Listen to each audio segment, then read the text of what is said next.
Hello बच्चों। तो बच्चों लास्ट वीडियो में हम एक क्वेश्चन कर रहे थे, तो क्वेश्चन वो पूरा करते हैं। ये क्वेश्चन हम कर रहे थे पोटेंशियल एनर्जी वाला। क्वेश्चन क्या था कि ये हमारे पास कोई सिस्टम था, क्लियर है? ठीक है, ये डिस्टेंस है, ये डिस्टेंस है, क्लियर। और आपको क्वेश्चन दिया हुआ था, इसमें ये -4q चार्ज है, ये प्लस q चार्ज है, और ये +2q चार्ज है, क्लियर। और क्वेश्चन में आपको दिया हुआ है, गिवन क्या है आपके पास, given a is equal to 0.10 metre and q is equal to आपको दिया हुआ है 1 × 10⁻⁻7 कूलम, क्लियर। तो ये क्वेश्चन आपको दिया हुआ है, इसको हमें सॉल्व करना है, ठीक है बच्चों। तो क्वेश्चन हमसे कह रहा था इस निकाय की स्थितिज ऊर्जा निकालिए। इस सिस्टम की हमें क्या निकालनी है? स्थितिज ऊर्जा, ठीक है। निकाय की बच्चों स्थितिज ऊर्जा ज्ञात करनी है, स्थितिज ऊर्जा U, क्लियर। तो मैंने आपको क्वेश्चन में बताया था जब हम पढ़ रहे थे पोटेंशियल एनर्जी कि आपको पेयर बनाने हैं। तो यहां पर आप देख रहे हो 3 चार्ज हमारे पास हैं, तो कितने पेयर बनेंगे? 1 2 3, 3 अलग अलग पेयर बनेंगे हमारे पास। कहने का मतलब ये हुआ, अगर मैं इस क्वेश्चन को हम लेके चले तो हमारे पास U इज इक्वल टू, आपको पता है U इज इक्वल टू क्या फॉर्मूला होता है कि Q1 Q2 अपॉन R। तो हम दो के पेयर बनाएंगे और कोई भी पेयर रिपीट नहीं होना चाहिए। तो U इज इक्वल टू, आप देख रहे हैं कि मान लो एक मैं ये वाला ले रहा हूं -4q + q वाला, तो सपोज करो Q1 हो गया -4q और यहाँ Q2 हो गया q, और डिस्टेंस कितनी है बच्चों? स्मॉल है, एक पेयर बन गया।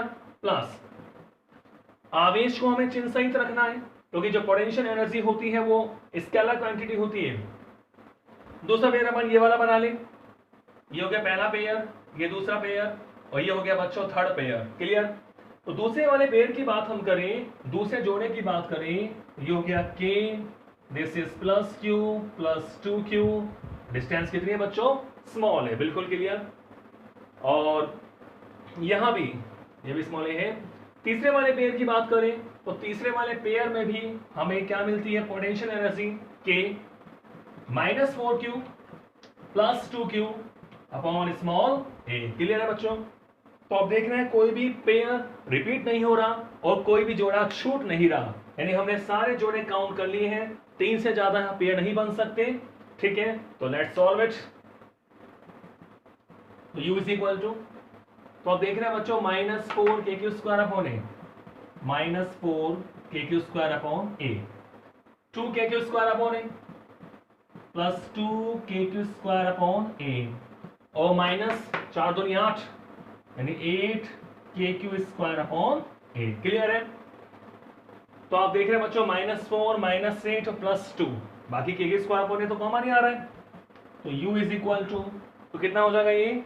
-8 -4 -12 प्लस 2 यानी -10 kq² अपॉन a, क्लियर है बच्चों।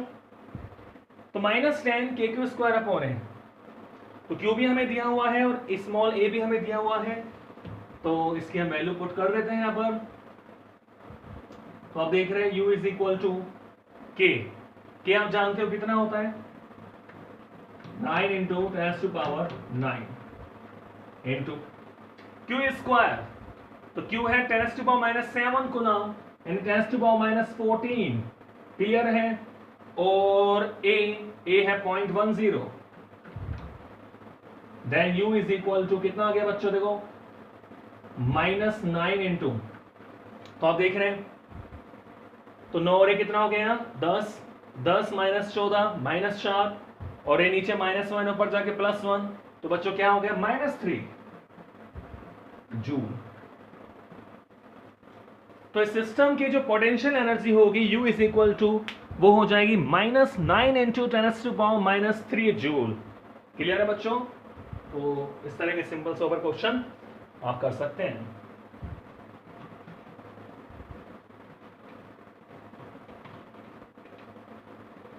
ठीक है। तो बच्चों हमने दो आवेशों के निकाय की स्थितिज ऊर्जा हमने पढ़ी, हमने तीन आवेशों के लिए भी बात कर ली थी, क्लियर है। तो अब हम पढ़ेंगे जो हमारा टॉपिक है आज का। तो today we have the topic n आवेशों की बात हम करेंगे। तो हमारा टॉपिक है आज का एन आवेशों के निकाय की, एन आवेशों के निकाय की स्थितिज ऊर्जा।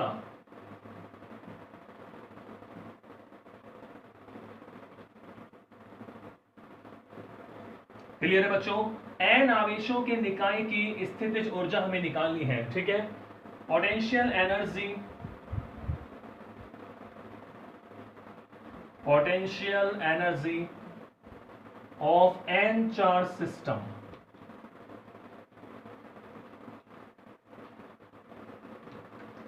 Potential energy of n charge system, clear. तो बच्चों आपको पता है कंसेप्ट क्या है, ठीक है। कंसेप्ट आपका क्लियर होना चाहिए। क्वेश्चन आप कितने क्वेश्चन कर लो, ऐसा नहीं होता किसी बुक के आपने क्वेश्चन कर लिए तो आपको फिजिक्स आ गई, ठीक है। क्वेश्चन आप कितने भी कर लो, कंसेप्ट क्लियर होना चाहिए। क्वेश्चन रटने से फिजिक्स नहीं आएगी आपको, कंसेप्ट क्लियर होना चाहिए, कंसेप्ट। तो एन आवेशों के निकाय की स्थितिज ऊर्जा, तो हमें पता है जब भी हमें किसी निकाय की स्थितिज ऊर्जा निकालनी होती है, जब हम आवेशों की बात करते हैं तो हम आवेश को कहां से लाते हैं, अनंत से लेके आते हैं।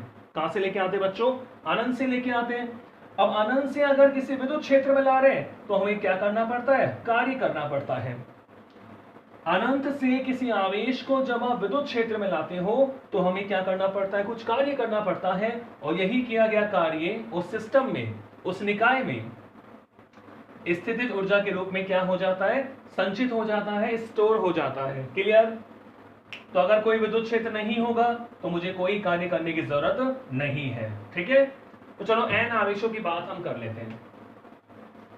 सपोज करो मैं पहले Q1 आवेश को लेके आऊं, Q1 आवेश को लाने में किया गया कार्य, Q1 आवेश को लाने में, पहला एक आवेश ला रहा हूं मैं सिस्टम में, लाने में किया गया कार्य, तो W1 क्या हो जाएगा, 0, ठीक है। क्योंकि हमारे पास कोई विद्युत क्षेत्र नहीं है, यह विद्युत क्षेत्र की अनुपस्थिति है, बाह्य विद्युत क्षेत्र नहीं है, बाह्य विद्युत क्षेत्र, बाह्य विद्युत क्षेत्र की अनुपस्थिति में,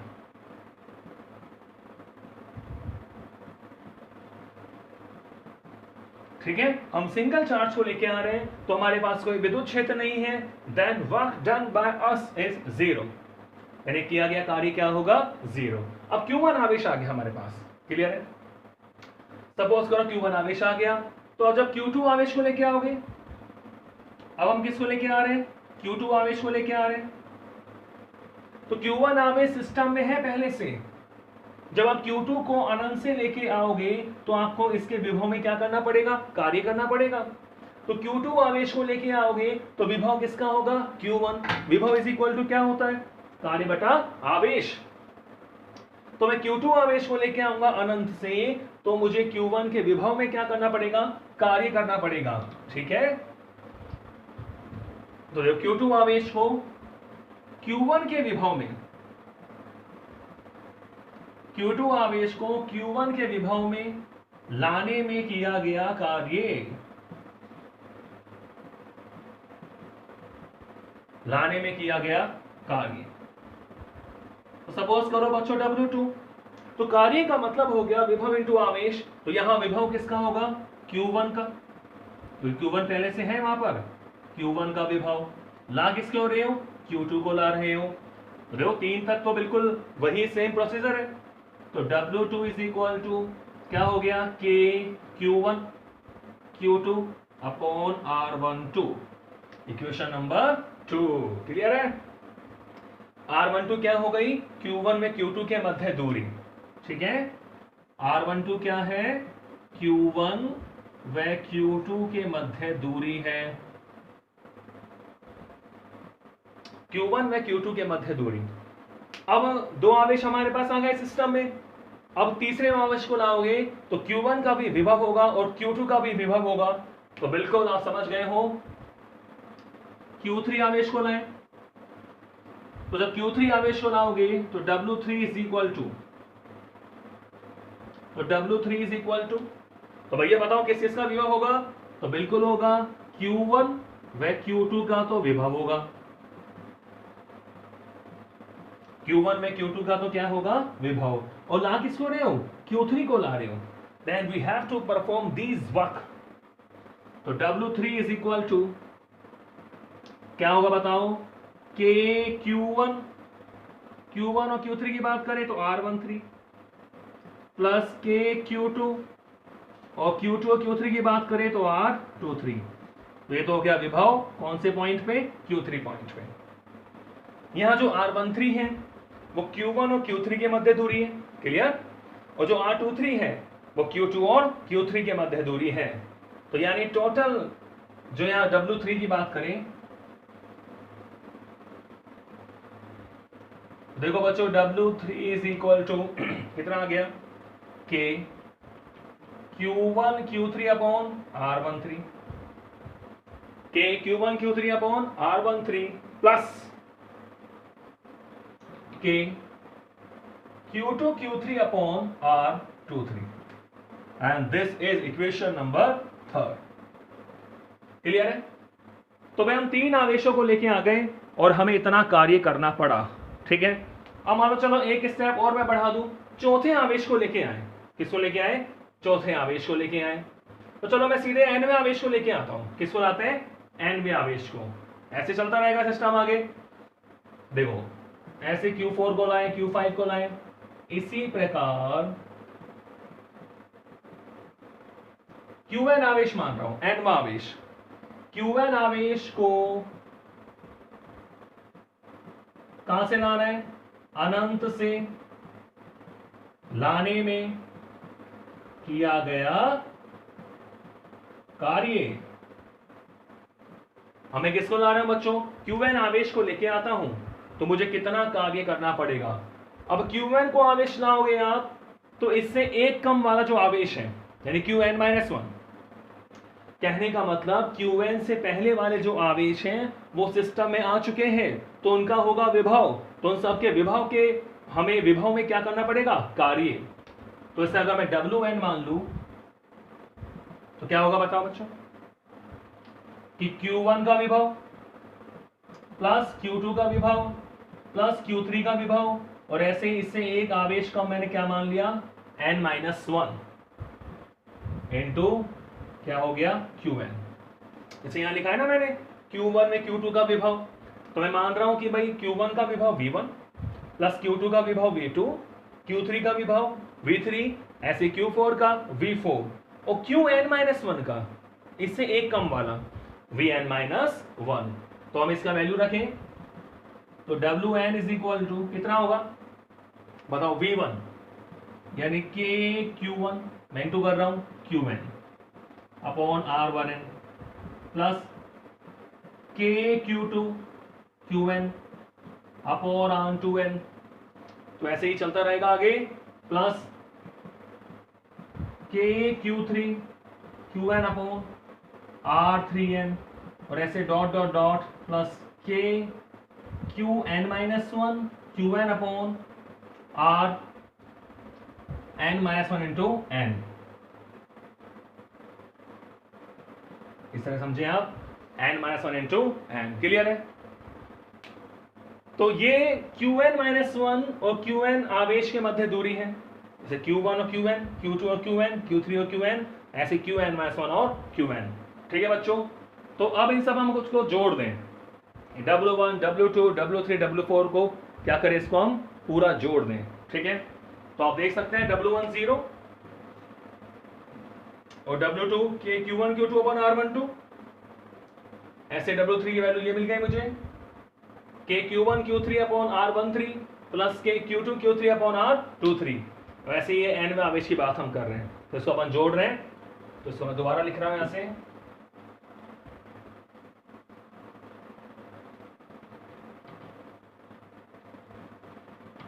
देखो अतः कुल किया गया कार्य, अतः कुल किया गया कार्य, ठीक है। तो W इज इक्वल टू कितना आएगा, Q1 को लाए, Q2 को लाए, Q3 को लाए, ऐसे ही टोटल कार्य किसको लिया है, Qn को, ठीक है। तो कहने का मतलब ये हुआ W is equal to W1 क्या था 0 प्लस W2 क्या था K Q1 Q2 upon R12 plus W3 क्या था K, अब W3 की बात कर रहे हैं, W2 की वैल्यू हमारे पास आ गई K Q1 Q2 upon R12। अब W3 की बात करें तो 3 चार्ज हमारे पास हो जाते हैं, तो इसका मतलब क्या आएगा K Q1 Q2 upon R12 plus K Q2 Q3 upon R23 plus K Q1 Q3 upon R13। ऐसे बच्चों आगे चलता रहेगा, क्लियर है।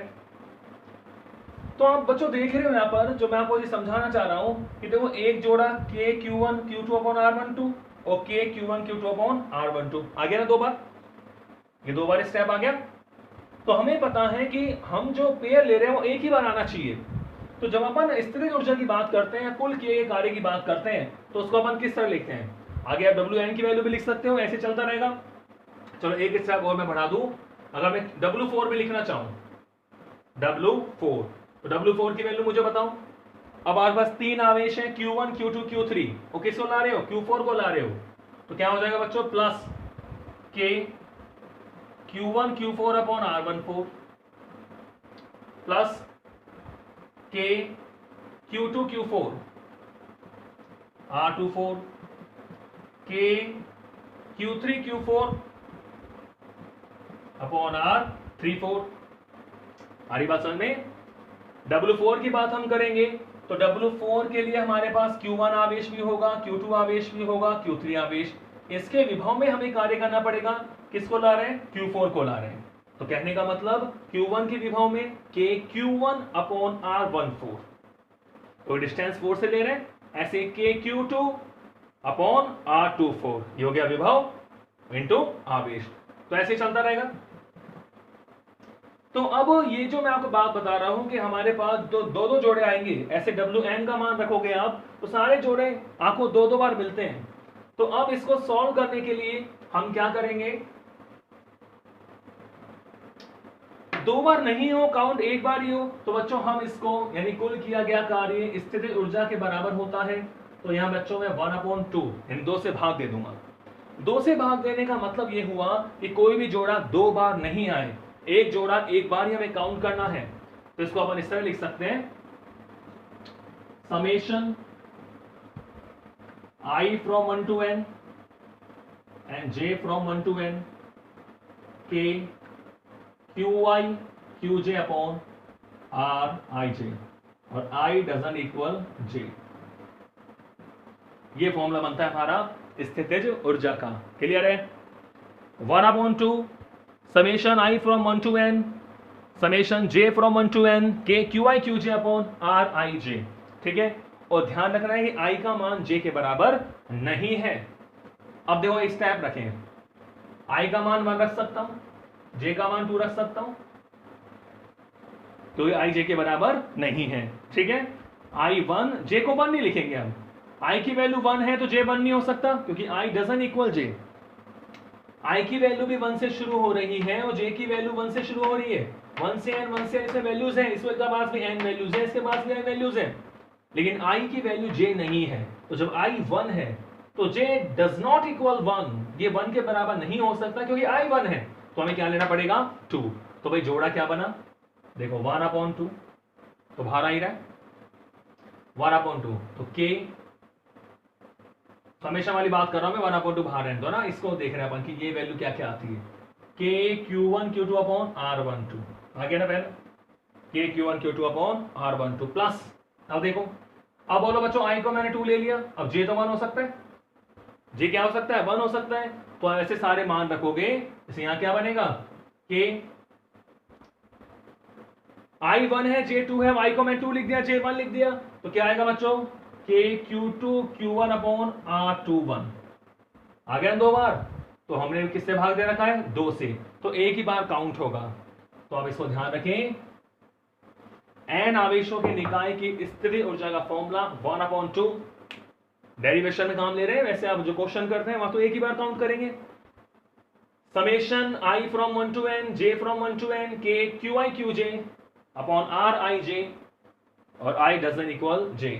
ठीक है, ये हमारा है n आवेशों के निकाय की स्थितिज ऊर्जा।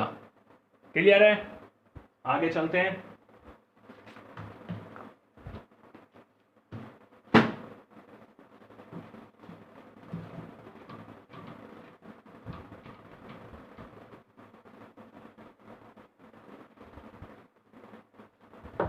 तो बच्चा टॉपिक हमारा नेक्स्ट, समरूप या समविद्युत क्षेत्र में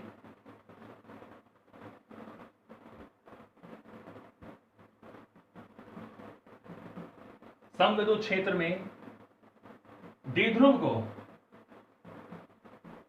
बढ़ाया ना हमने, द्विध्रुव डाइपोल, हाँ उसी की बात कर रहे हैं। समविद्युत क्षेत्र में द्विध्रुव को घुमाने में किया गया,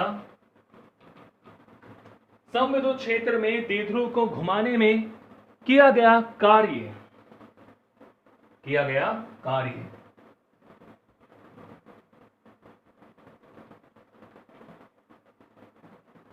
समविद्युत क्षेत्र में द्विध्रुव को घुमाने में किया गया कार्य। ठीक है, work done to rotate dipole in a uniform electric field।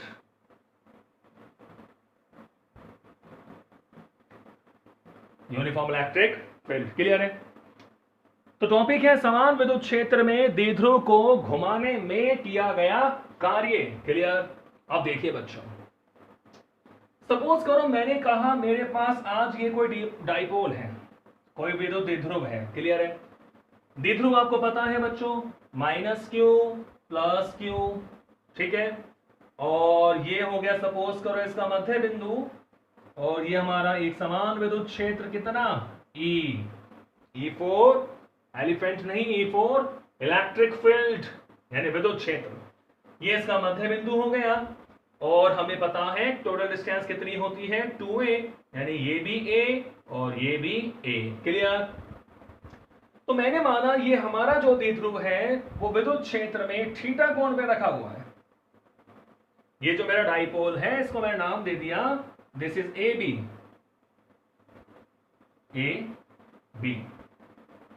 तो ये मेरा जो द्विध्रुव है ए बी, जो द्विध्रुव है जिसकी लंबाई 2a है, वो एक समान विद्युत क्षेत्र E में थीटा कोण पर स्थित है। क्लियर, तो हमें कार्य की बात आ रही है।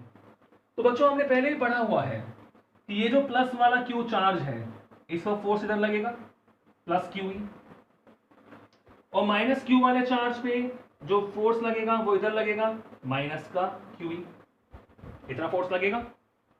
धनावेश में बल लगता है विद्युत क्षेत्र की दिशा में, और ऋणावेश में बल लगता है विद्युत क्षेत्र की विपरीत दिशा में।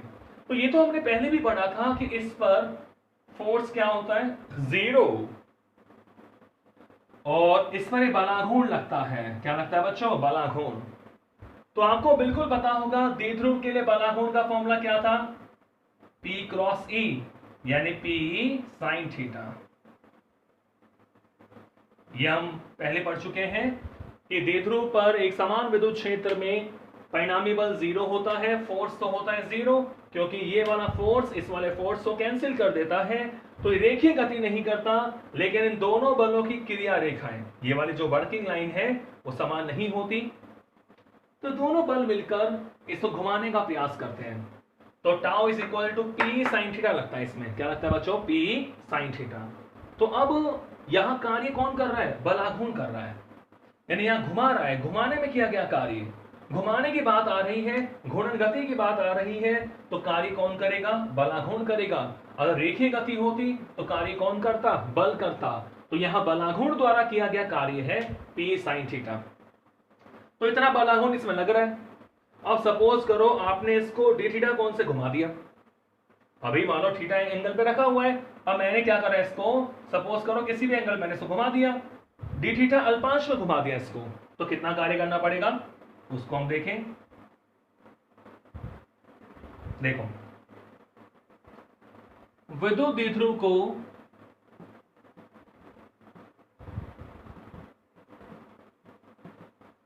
डी थीटा कोण से, ये कोणीय विस्थापन है, अब घुमा रहे हैं, कितना भी घुमा सकते हैं ना, तो मैं एक अल्पांश की बात कर रहा हूं। विद्युत द्विध्रुव को डी थीटा कोण से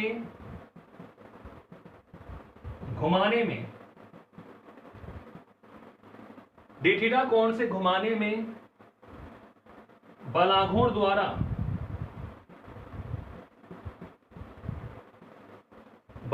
द्वारा किया गया कार्य। तो बच्चों हमने एक अल्प कोण माना है डी थीटा, तो कार्य भी अल्प होगा, तो भाई कार्य का मतलब होता है बल गुणा विस्थापन यानी टाउ डी थीटा, क्योंकि यहां बलाघूर्ण द्वारा कार्य हो रहा है। ठीक है, तो बलाघूर्ण इंटू कोणीय विस्थापन हमें करना पड़ेगा, तो कार्य क्या हो गया टाउ डी थीटा। अगर मैं मान लो द्विध्रुव को थीटा 1 से थीटा 2 कोण तक घुमाऊं, तो कुल कार्य कितना करना पड़ेगा, W इज इक्वल टू, हमें पता है जो विद्युत द्विध्रुव है उस पर इतना बलाघूर्ण लग रहा है P sin थीटा। क्लियर। अब इस P sin थीटा बलाघूर्ण लग रहा है, हमने डी थीटा कोण से घुमाया, तो बलाघूर्ण द्वारा किया गया कार्य कितना होगा टाउ डी थीटा। अल्प कोणीय विस्थापन डी थीटा है, तो मैंने एक लिमिट मान ली कि थीटा 1 से थीटा 2 कोण पे घुमा रहे हैं। ये मान लो पहले 0 डिग्री पे रखा हुआ है, अब 90 डिग्री पे ला रहा हूं, ये 90 पे रखा हुआ है 0 पे ला रहा हूं, 90 पे 180 पे ला रहा हूं, अलग अलग कोणीय स्थिति में लेके चल रहा हूं। तो किया गया कुल कार्य क्या होगा कि W is equal to integration of dW।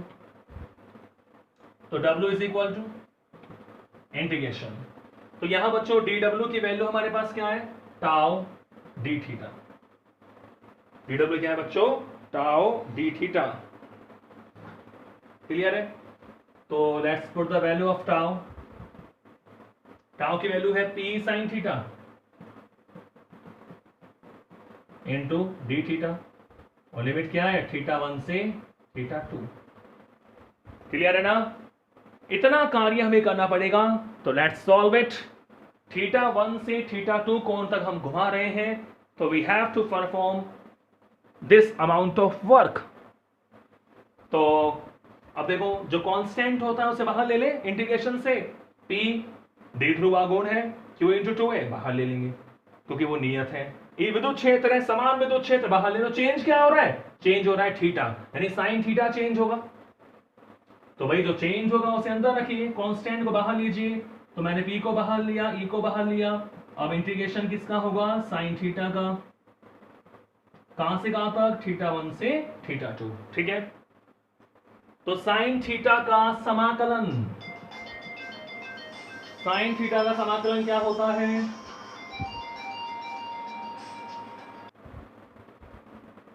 Clear बच्चों।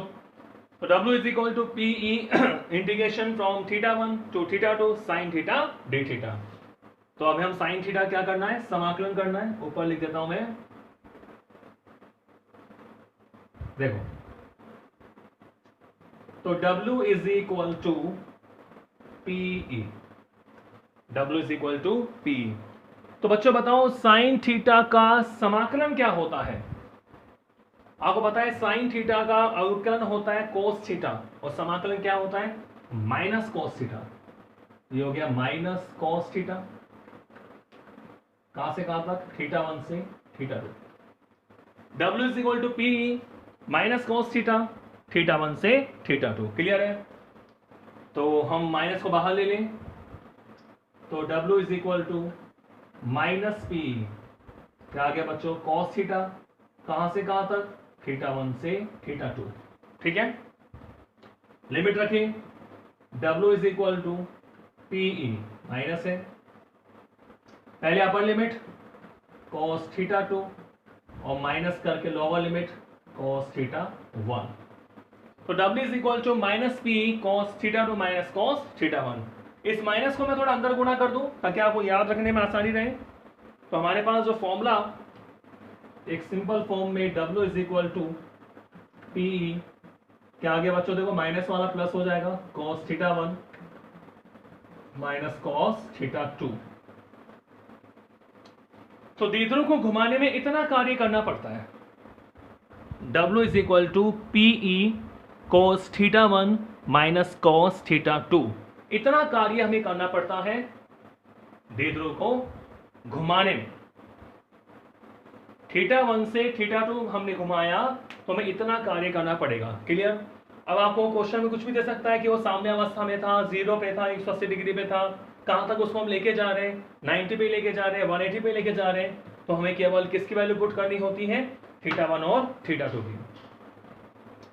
तो W इज इक्वल टू हमारे पास जो फॉर्मूला आता है क्या आता है, PE cos theta one minus cos theta two. Clear? और देखें आगे,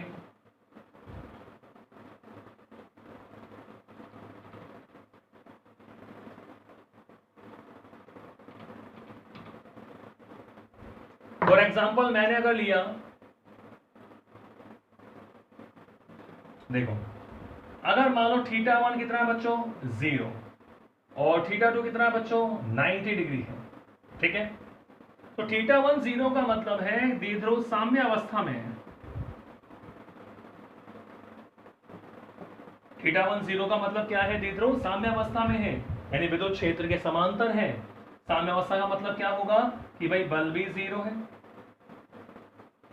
बल क्या लग रहा है उसमें 0, और बलाघूर्ण भी क्या है 0 साम्य अवस्था में। और साम्य अवस्था से उसे लंबवत लेके आए। ठीक है? थीटा टू 90, इसका मतलब क्या है, ये विद्युत क्षेत्र के लंबवत है।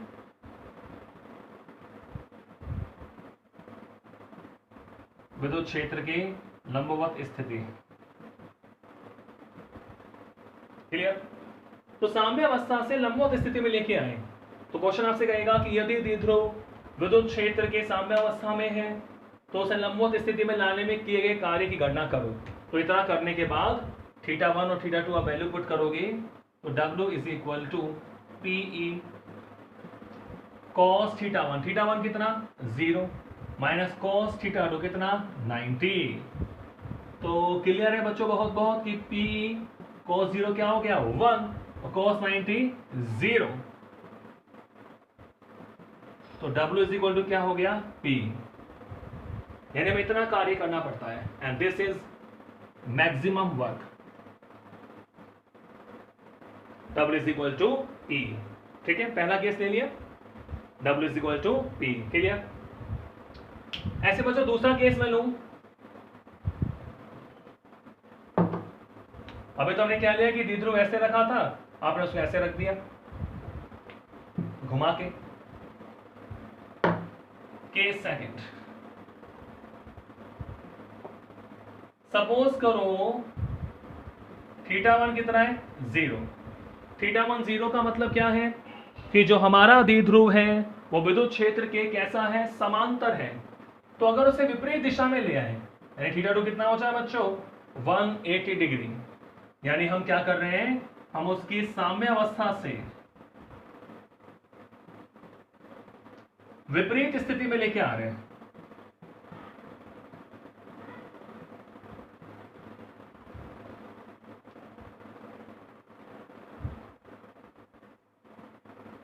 क्लियर? हम द्विध्रुव को उसके साम्य अवस्था से कहां पे ला रहे हैं, उसकी विपरीत स्थिति में लेके आते हैं। थीटा वन कितना है 0 और थीटा टू कितना है 180 डिग्री। तो let's put the value of theta one and theta two in equation W। तो we have W is equal to PE cos of 0 minus cos 180 degree. Clear है बच्चों?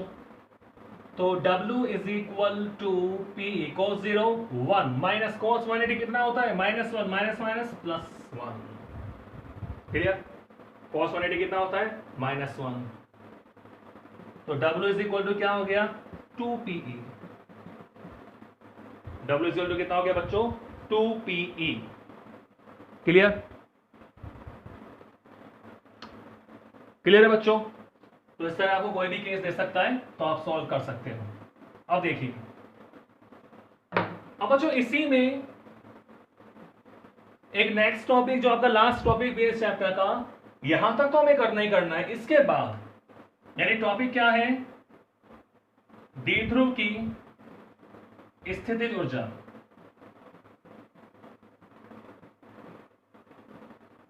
द्विध्रुव की स्थितिज ऊर्जा। क्लियर? टॉपिक हमारे पास है द्विध्रुव की स्थितिज ऊर्जा हमें निकालनी है, तो यहां तक तो करना ही करना है। यानी इतना कार्य तो आपको निकालना ही पड़ेगा, Pe cos θ1 माइनस cos θ2। तो द्विध्रुव की स्थितिज ऊर्जा का मतलब क्या है? आपको पता है किसी आवेश की, आवेशों के निकाय की जब आप स्थितिज ऊर्जा निकालते हो तो उन्हें कहां से लेके आते हो भाई? उन्हें लेके आना पड़ता है शून्य स्थितिज ऊर्जा वाली अवस्था से। शून्य स्थितिज ऊर्जा वाली स्थिति से हमें लाना होता है, स्थिति से लाते हैं। क्लियर है?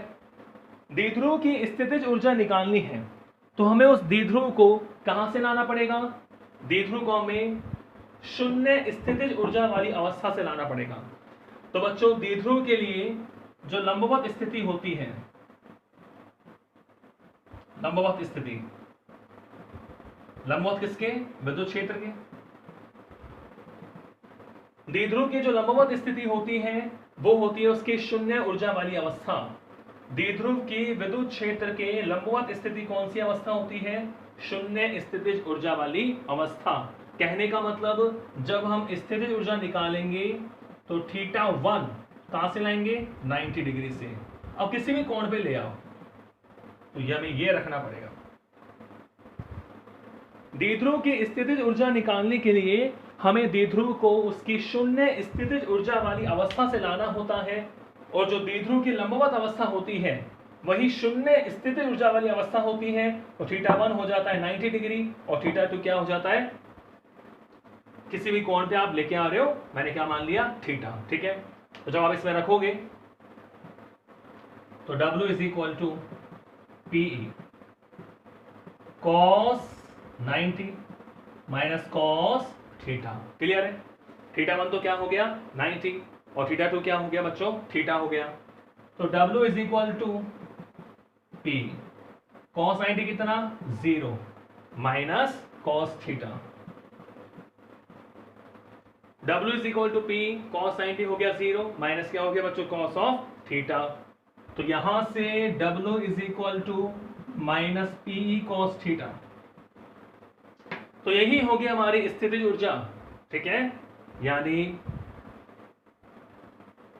U is equal to minus Pe cos theta, क्योंकि ये जो कार्य होगा वही द्विध्रुव में उसकी स्थितिज ऊर्जा के रूप में संचित हो जाएगा। तो U is equal to minus Pe cos theta. तो बच्चों इसको मैं क्या लिख सकता हूं? P सदिश है द्विध्रुव आघूर्ण, E सदिश है विद्युत क्षेत्र, तो P cos थीटा तो आपको याद आ रहा होगा A डॉट B यानी माइनस P डॉट E। तो द्विध्रुव की जो स्थितिज ऊर्जा होती है वो कितनी हो गई बच्चों? Minus P dot E। कार्य कितना? W is equal to Pe cos θ1 minus cos θ2, और जो स्थितिज ऊर्जा हो गई वो हो गई माइनस P डॉट E। तो आप ध्यान रखें कि जब भी हम स्थितिज ऊर्जा निकालते हैं तो कहां से लाते हैं? शून्य ऊर्जा वाली अवस्था से लेके आते हैं। द्विध्रुव के लिए शून्य ऊर्जा वाली अवस्था कौन सी है? लंबवत स्थिति है, तो हमें उसे लाना पड़ता है लंबवत स्थिति से। और किसी भी एंगल पे ले आओ तो हमें कितना कार्य करना पड़ा?